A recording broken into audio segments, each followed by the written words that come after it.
সহপাঠীদের অনেকেই পরীক্ষায় বসেছে, কিন্তু পরীক্ষা দিতে না পেরে কলেজের সামনে দাঁড়িয়ে আছেন ঢাকার আশুলিয়া স্কুল অ্যান্ড কলেজের এই এইচএসসি পরীক্ষার্থী।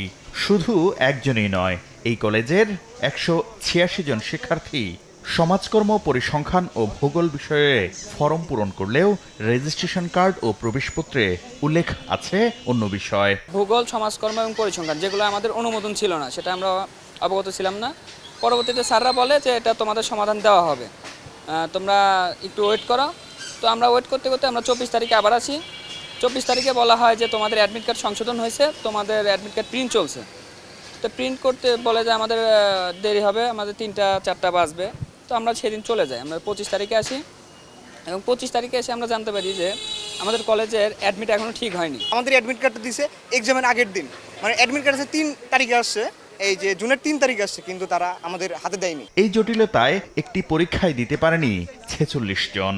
আর মাত্র 2-1 দিনের প্রস্তুতিতে নতুন বিষয়ের পরীক্ষায় বসতে হচ্ছে অনেক শিক্ষার্থীকে।